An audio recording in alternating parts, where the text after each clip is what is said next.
Transcription number 78. Get ready to write. Start.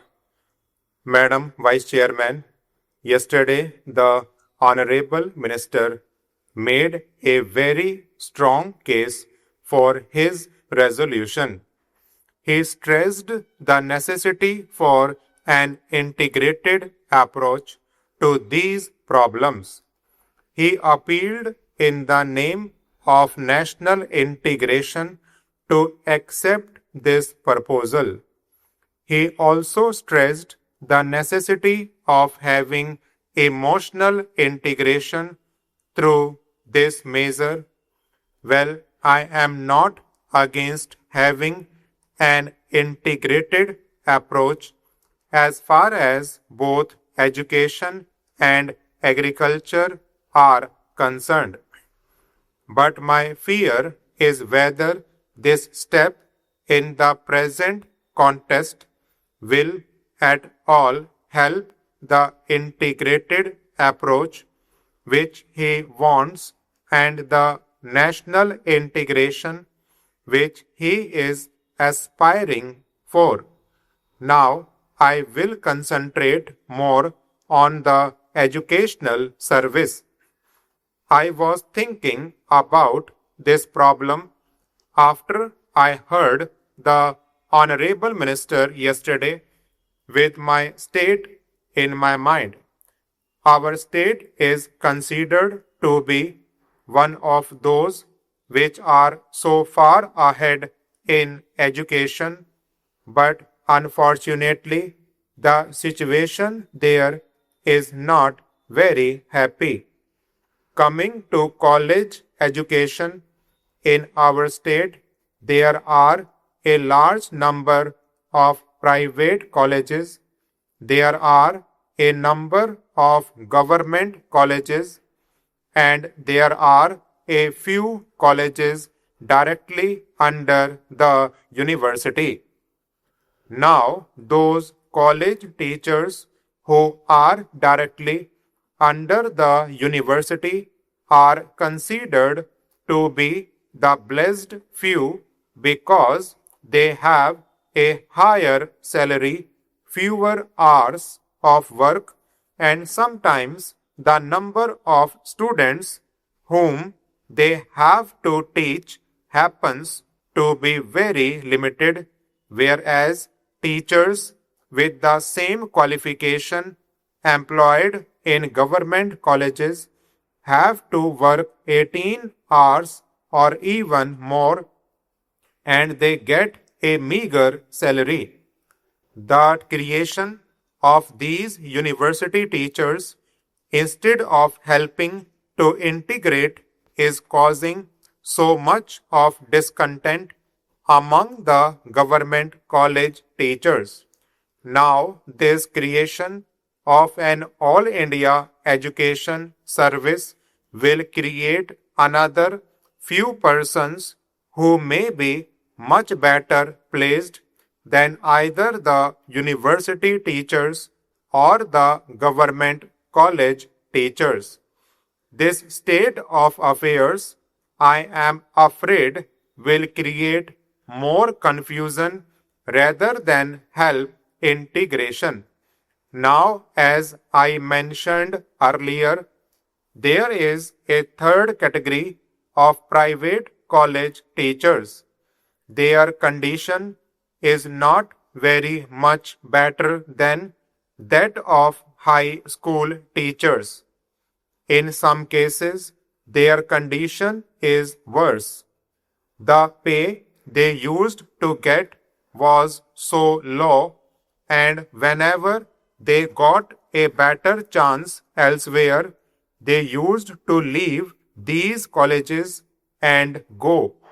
The result of this state of affairs on the education in the colleges is that their standards are very low throughout the whole country.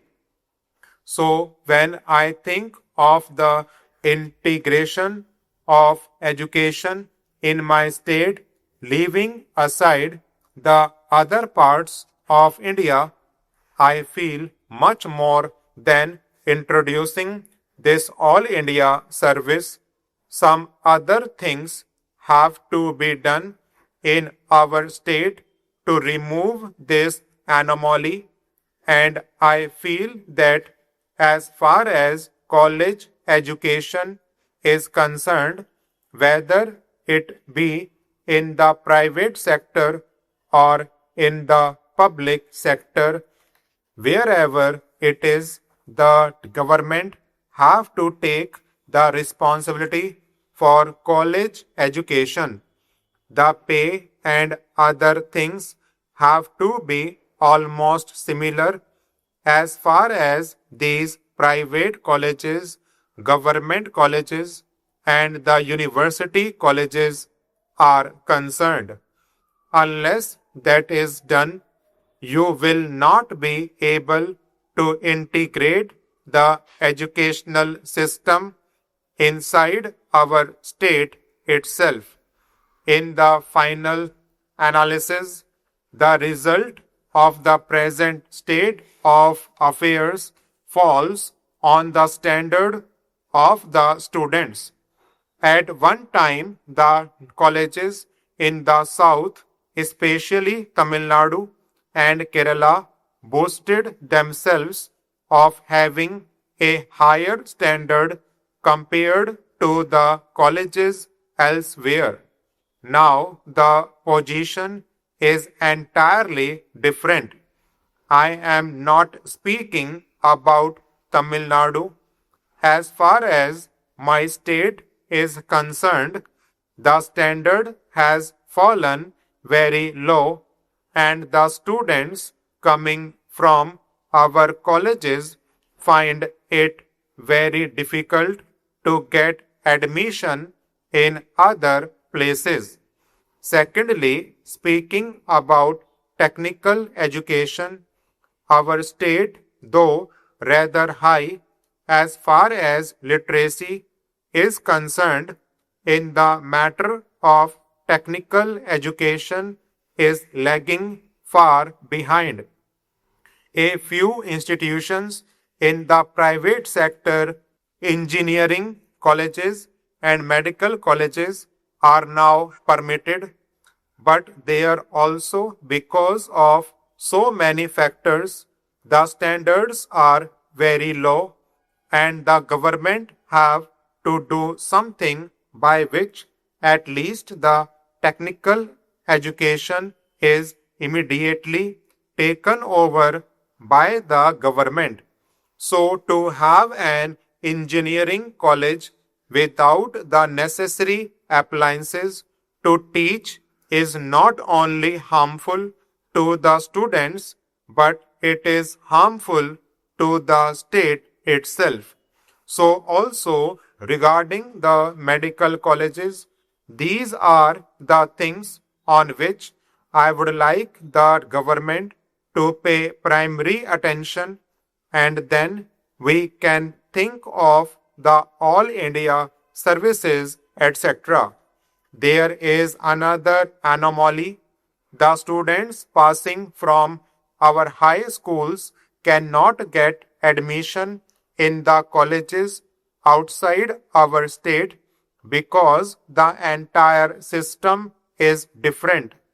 Last year, there was a lot of difficulty. Nearly 2,000 students expected admission in the Mysore University. Finally, when they found that it was difficult because of the difference in the syllabus and all that, so some uniformity has to be brought in. That can be done only by making education a concurrent subject. The government should take all necessary steps to see that you have a uniform system of education. Stop.